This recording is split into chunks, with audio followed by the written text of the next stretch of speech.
everyone, welcome to my channel Sewing an Imperfect Life. It's great to have you here. My name's Rebecca. On my channel I like to share all about fabric, patterns that I'm using and garments I'm making. Today's episode is about the things that I've managed to get made in February and my plans for March. I managed to get made 4 things in February. I have loads of plans for March and we'll see how we go. It's a little bit ambitious. The first thing I made in February was a set of reusable wipes, and I made a set for a colleague and a set for myself at work, and they are being used every single day. I used up some scraps and an old towel I'd used previously as a drop sheet. So I got the idea from another sewing vlogger whose name I have forgotten, but I will look it up and put the details in, and I will always put the links below to things that I'm talking about, including other sewing vloggers. Anyway, I thought it was a really terrific way to use up some scraps and also very, very useful. And it was a great idea and they're being used all the time. In fact, the kids in my class, because I'm a teacher, happily use them. And then I wash them and we use them again. So that's been a real win. Something so simple, but a real practical win. The second thing I made was this bag, also made out of scraps. So I've been a bit scrappy. I really have been trying. That was a very loud motorbike.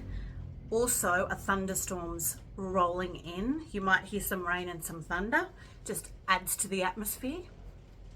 I have been using up some scraps and trying to use what I have this year. I have also still bought some fabric and I'll share that with you today as well. But this was made purely from scraps, and this was following a video from Rosery Apparel. I changed it a little bit because I added some wadding. I've aligned it and quilted it because I want to practice my quilting skills, and I thought it upped the quality a little bit because I want to make some more of these and use them as gifts. But this was my prototype. I did make some errors, but I think I've ironed them out now. And I'm really pleased with it. I like it. It's got a pocket. The handles are made out of scraps as well. I think it's really, really, it looks good, but it's also very practical. And I will be making some of these to give away to people for gifts this year. So thanks Janelle from Rosery Apparel. I love her free tutorials, and I have to say she's really clear and she has excellent finishes. All the seams are hidden within. She really thinks through the process of her patterns. My next make was a remake of the Valley Jumpsuit, which is a collaborative pattern by Peppermint Magazine and Ready to Sew. This is a pay what you can pattern. I really love how comfortable this is for me to wear, and I love the proportions of it. So this particular version is made from quite a sturdy cotton. I love the milk chocolate color, and I decided to add some embellishments down the side. This is just a piece of satiny ribbon I had, and I did it down the legs as well. And this is a piece of satiny bias binding, and I really like it. I had one nephew tell me it's very 80s race car driverish Annie back, and I agreed and I went, I can go with that. I think that's a great look. Happy with that. Very, very comfortable to wear. It's a little bit oversized, but I decided to just go with it. It was going to be an oversized garment. I've worn it a couple of times already, even though it's not super cold yet. It's kind of an in-between season garment for me because of the sturdiness of the fabric. I did make a couple of alterations to the jumpsuit. I did not do the opening for the fastening at the back. I thought I could probably get it on and off without it, and I can. And I didn't do the patch pockets. I don't like the look of the patch pockets on the legs for me. I would like pockets, and I'd like to be able to put pockets in the side, but there are no side seams for these trousers. The only seam is on the inner leg, so that's a bit tricky. So I need to think about what I want to do with that. Anyway, when it gets cooler, I'll be wearing a cardigan or a jacket with it anyway, and that will have pockets. But in the meantime, I can live without pockets. Do the old bra tissue. The jumpsuit was already made with a pattern that I had, all embellishments I had, and the fabric I had from, I think, end of last year. It's a really, really lovely sturdy cotton from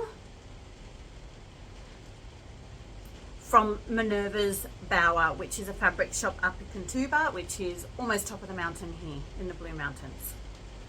Okay, my last garment is a top made out of one of my favorite fabrics, which is a French terry. I love it because it's just so soft and cozy. You can probably hear the rain, but I hope it's not interrupting the clarity of what I'm talking to you about. The rain's going to set in and go for a long time now.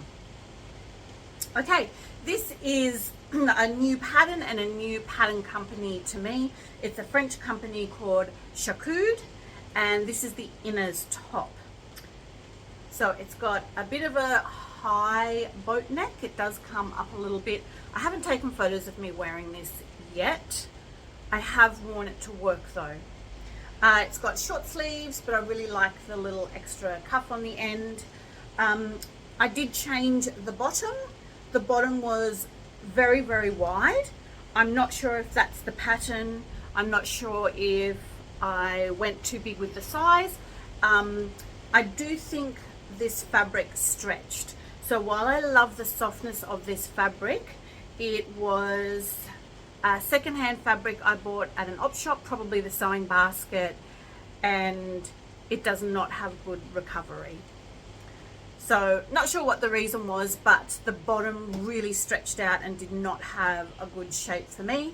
So I unpicked part of the waistband and I put in some elastic,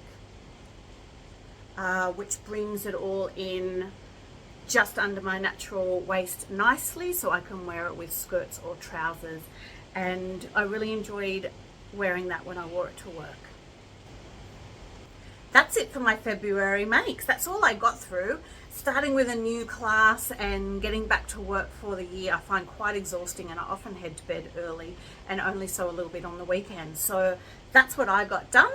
And I also don't want sewing to be a chore. I want it to be a joy. So if I'm feeling beholden to a project, or like it's hanging over my head, I will put it to the side and come back to it when I'm ready.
March is already quite busy.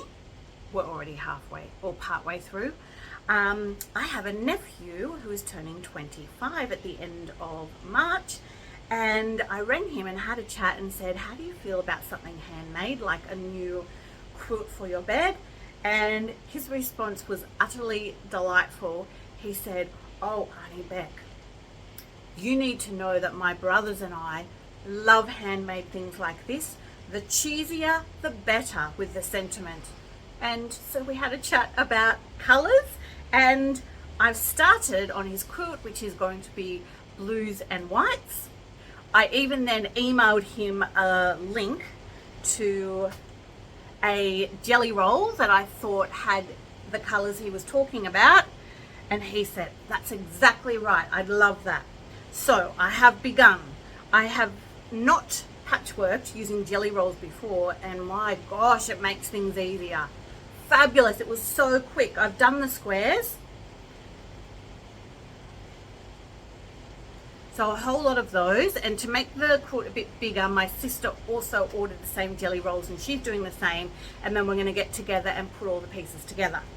In between the squares, I have also cut out just some plain white to put between, so that is going to be part of today's project, making my rows of all the squares. I got the idea from this Jellyroll quilt from another YouTube clip. I am a bit of a visual learner. It's fairly simple, but I'll put the clip below. It's still raining, but I've done a little venue swap to try and find the quietest part of my house. It's a very small house, so you can hear rain everywhere, but hopefully for you, it's just a lovely, soothing background sound. My nephew's quilt, we're going to have a border in green. This is a Lori Holt fabric. It's actually really lovely, soft. I didn't realize it was flannel, but I think my nephew will love that texture difference. And then I'm going to do the binding in just this beigey light brown color. Yeah, so that's all ready to go. A very pleasant project. As I was saying, I have bought some fabric since the start of the year. I think I've shared some of it with you, but here's what I've got. Draper's fabric in Sydney. You can get them online as well. They get seconds and dead stock, and they've had a couple of sales. So I have bought some fabric from them. I purchased this lovely, very soft and drapey chambray. And I had intended that for a re-go of the Miller Jumpsuit by Pauline Alice. I'm now sitting on the fence about that, but at the moment it's still a go. I have made it before, but I needed to do some adjustments to the pattern. I really like the pattern, and I want to have that jumpsuit in my wardrobe, making me feel good. I also have made the Quinn trousers by Merchant and Mills, and loved the fit of them, the fit and the style. So I want to do a remake of those, probably two. So from Draper's fabric again, I have a heavy non-stretch Japanese denim. It is actually blue, a lovely deep indigo. I love that. Got all my fabric stashed here ready to go. And this peach finish twill in this deep kind of like burnt orange. This is also for the Quinn trousers. Beautiful. I think they'll be great go-tos, and a lot of other things in my wardrobe will go with those colors and the cut of the trousers. I also cut out the Celeste top by Merchant and Mills. Oh gosh, I think about 6 months ago, and I've never gotten to it, so I've pulled that out again, and I've cut it out in this beautiful cotton. I think it's a jacquard cotton, and it's just got this beautiful texture and weight to it. And this was purchased from Potter & Co, which is a fabric company in Western Australia. And I think they do get this in regularly in a variety of colors.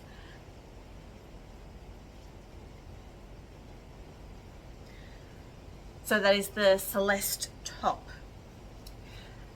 The latest fabric that I bought is a bit of a dream piece. It's sitting just here.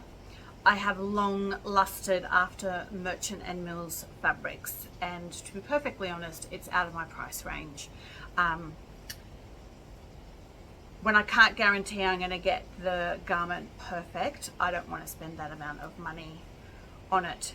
But there is a fabric company in Australia called Pattern Scissors Frock that recently had a sale and included some Merchant and Mills fabrics.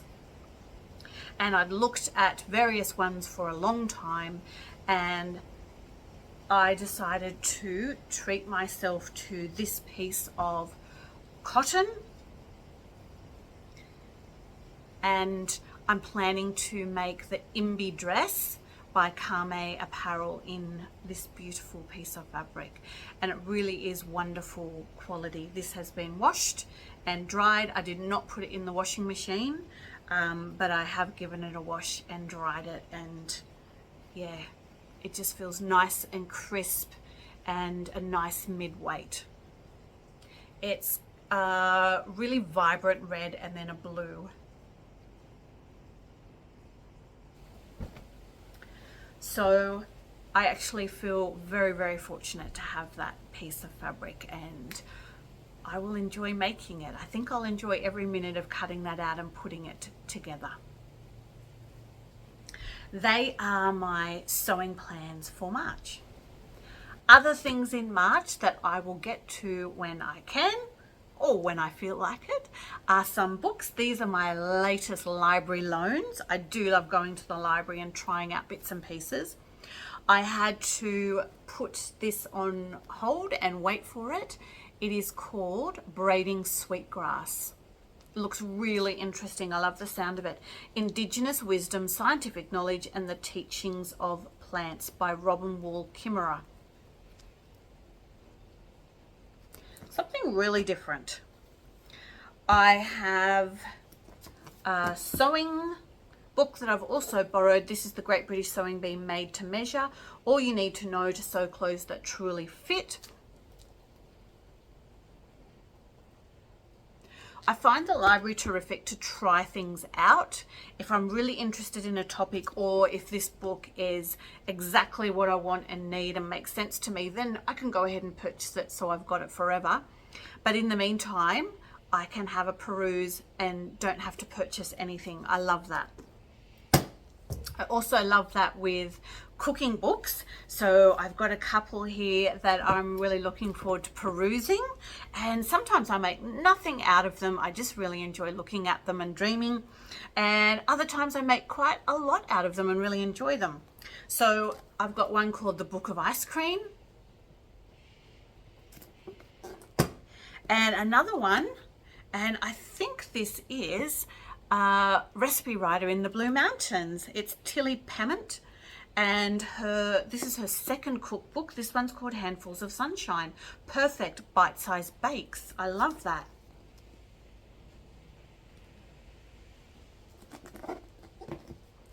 And the last book from the library is just a novel, and I've heard of this author before. This is a fantasy, and it's supposed to be a really good read. It's called Spinning Silver by Naomi Novik.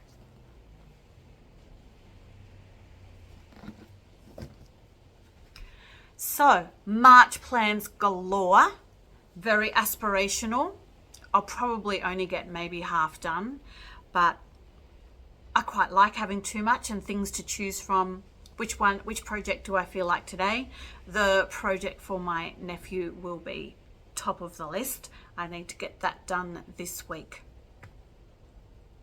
Let me know if there's something that's inspired you, or something that you're really enjoying making in March. Thanks for joining me today. I hope you're well. I hope you're staying safe and taking care of yourself and finding a moment to enjoy your creations or to be creative. Bye for now.